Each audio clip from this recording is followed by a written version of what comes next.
औज़ुबिल्लाहिमिनश्शैतानिर्रजीम बिस्मिल्लाहिर्रहमानिर्रहीम रब्बि इश्रह ली सदरी वयस्सिर ली अमरी वहलुल उक़दतम मिन लिसानी यफ़क़हू क़ौली। Dear students of class 9, Assalamu alaikum. I am teaching you English subject. Today we are going to discuss about the lesson patriotism. हम इससे पहले इसका ये कहानी आगे पढ़ चुके हैं। आज जो बाकी कहानी रहती है स्टोरी है, इसके हम ट्रांसलेशन पढ़ेंगे और ट्रांसलेशन करने से पहले जो इस पैराग्राफ के जो वर्ड्स मीनिंग हैं वो भी मैं आपके साथ शेयर करूंगा।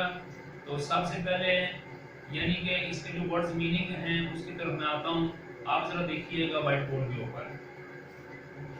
सबसे पहले है स्टे अलर्ट। स्टे अलर्ट का मतलब होता है चौकन्ना रखना या चौकन्ना रहना, तैयार रहना, एक्टिव रहना। फॉरन, FOREIGN, इसको फॉरन पढ़ते हैं।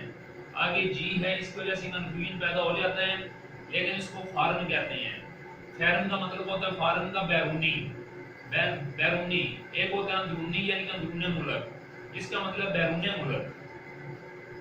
एक होता है, एक बेसिकली ओवरसीज होता है, वो भी बैरूनी मुल्क होता है। इसी तरह ये फॉरेन होता है, ये भी बैरूनी मुल्क होता है। एक लफ्ज होता है अब्रॉड, ABROAD, अब्रॉड, इसका मतलब भी बैरूनी मुल्क होता है। उसके बाद है इन्वेजन। इन्वेजन का मतलब होता है हमला, कोई भी जो हमला करता है जिसको हम अटैक कहते हैं, इन्वेजन। उसके बाद है इंस्टांसेस। इंस्टांसेस का मतलब होता है मसाले या इसका मतलब होता है इशारे वगैरह। आगे लफ्ज है डिफेंस। डिफेंस मींस यानी कि दफा करना, यानी दिफा। डिफेंस, डिफेंड का ये नाउन है। डिफेंड का मतलब होता है दिफा करना, डिफेंस दिफा। इसी तरह लाइव्स, LIVES, लाइव्स, इसका मतलब होता है जाने। इसी तरह एम्ब्रेस, एम्ब्रेस होता है कबूल करना, यानी कि गले लगाना, कबूल करना। यानी कि जैसे अगर ये बोलेंगे कि उसने इस्लाम कबूल किया, ही एम्ब्रेस्ड इस्लाम। और अगर यानी कि दी मदर एम्ब्रेस्ड हर सन, माँ ने अपने बच्चे को गले लगाया, तो इसका जो मीनिंग है ये दोनों तरह से है।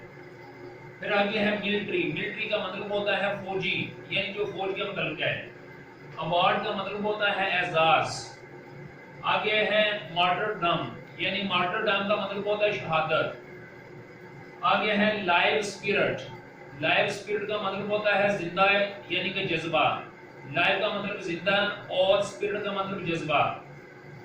इस तरह लफ्ज है इंस्पायर। इंस्पायर मीन उबारना, तरगीब देना, उबारना, जज्बा पैदा करना। फिर आगे होता है गाइड। गाइड का मतलब होता है रहनुमाई करना किसी को, टू लीड समथिंग। फिर आगे डेड, ये मुद्दा आपको बताइए इसका। और कंटिन्यूअसली, कंटिन्यूअसली का मतलब होता है मुसलसल, लगातार, यानी जारी। अभी हम आते हैं इस पैराग्राफ यानी कि पैराग्राफ की ट्रांसलेशन की तरफ। तो आप अपनी इंग्लिश का ये पेज नंबर 13 है और पैराग्राफ नंबर ये 4 है। The spirit of patriotism makes us stay alert in the wake of foreign invasion. The spirit of patriotism, मोहिब्बे वतनी का जज्बा, मेक्स अस स्टे अलर्ट, हमें चौकन्ना रखता है, in the wake of foreign invasion, बैरूनी हमले की सूरत में। इन वेक ऑफ का मतलब होता है, या दी वेक ऑफ का मतलब होता है हमले की, यानी की सूरत में। अब इस सारे का मतलब होगा कि मुहिब्बे वतनी का जज्बा बैरूनी हमले की सूरत में हमें चौकन्ना रखता है, हमें तैयार रखता है, हमें चुस्त रखता है।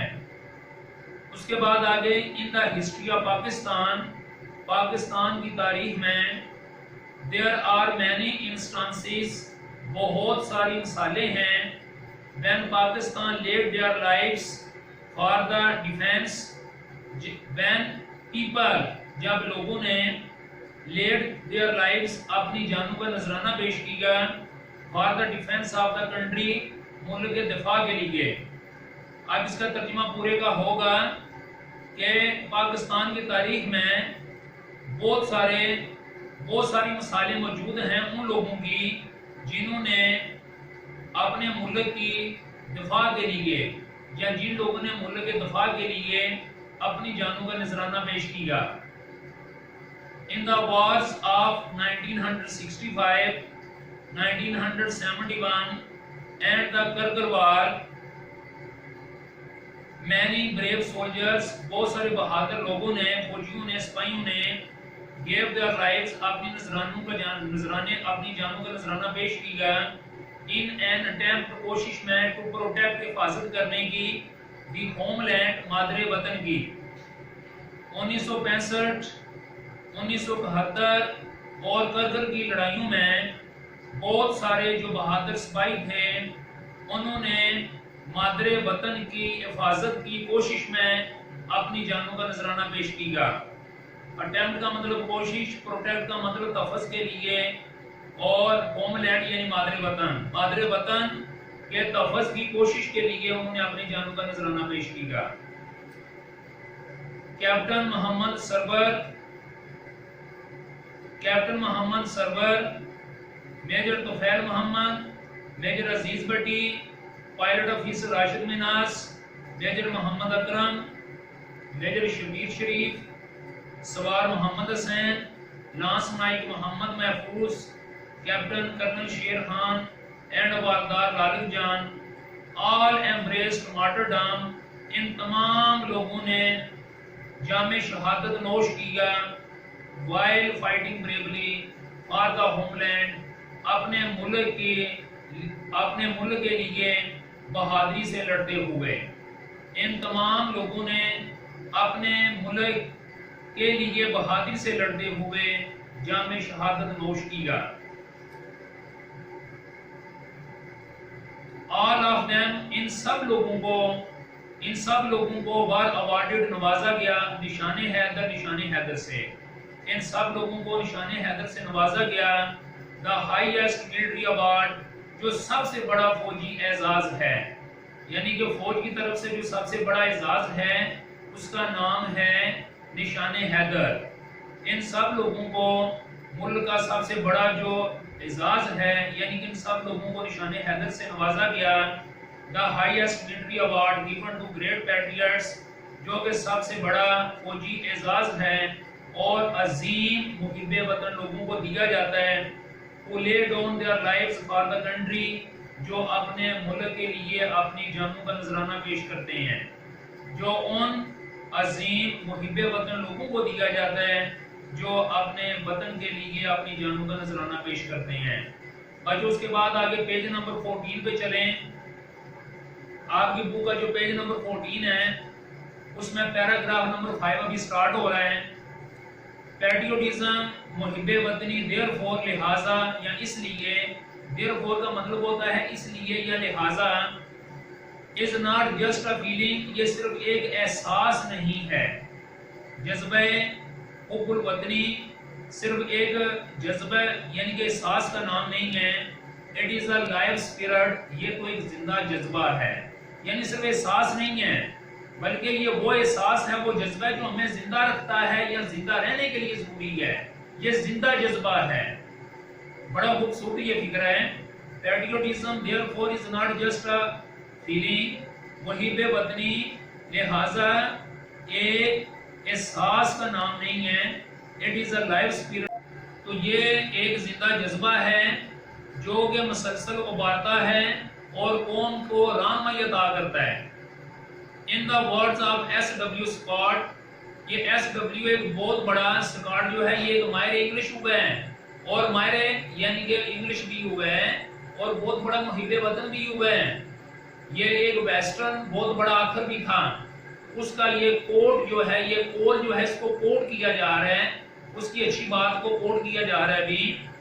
In the words of S.W. Scott, S.W. Scott के अल्फाज में, ए मैन एक आदमी, डिवाइड ऑफ पैट्रियट स्पिरिट जो के मुहिब्बे वतनी के जो जज्बा है उससे आरी होता है, is like the one who, वो इसी तरह होता है, breathes there the man with soul so dead, वो है तो मुर्दा रूह के साथ है लेकिन सांस ले रहा होता है। वो never to himself hath said, जिसने कभी भी अपने आप से ये नहीं कहा होता दिस इज माई ओन, कि ये यानी कि ये मेरा, माई नेटिव लैंड, कि ये मेरा आबाई, ये मेरी आबाई सरजमीन है, या ये मेरा आबाई यानी कि वतन है।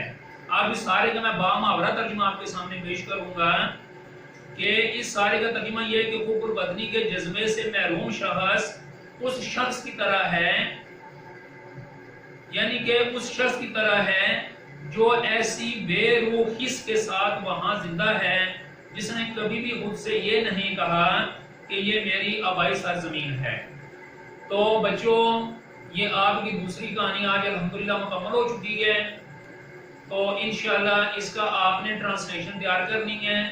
9th के जो बच्चे हैं ये ज्यादा मुझे अच्छे तरीके से आगे से रिस्पांस नहीं दे रहे हैं, तो इंशाल्लाह अगर आइंदा इन्हें रिस्पांस ना दिया तो ये इसमें इनका अपना नुकसान होगा। सारे बच्चों ने ये बड़ी तवज्जो के साथ अपनी इंग्लिश सामने रखनी है, उसका पेज नंबर 13 और 14 निकालना है, और उसका पेज यानी कि पैराग्राफ नंबर 4 और जो 5 है इसका जो ट्रांसलेशन है, और ये जो मैंने वर्ड्स मीनिंग पढ़ाए हैं ये स्पेलिंग के साथ आपने क्या करना है, याद करने हैं। और ये जो वर्ड्स मीनिंग है ये आप लोगों ने लिख के तस्वीर बना के मुझे आपने मैसेज करना है, मेरे व्हाट्सएप नंबर पे आपने मैसेज करना है, और मैंने आइंदा आपकी इंशाल्लाह हाजिरी लगानी करनी है। It is very important for you. अगर आपने यानी कि जो बच्चा इसमें हाजिर नहीं होगा या उसकी लगातार 3 हाजिरियां गैर हाजिरियां होंगी तो उसके खिलाफ फिर मैं खुद ही कोई एक्शन करूंगा। तो thank you very much. Allah Hafiz.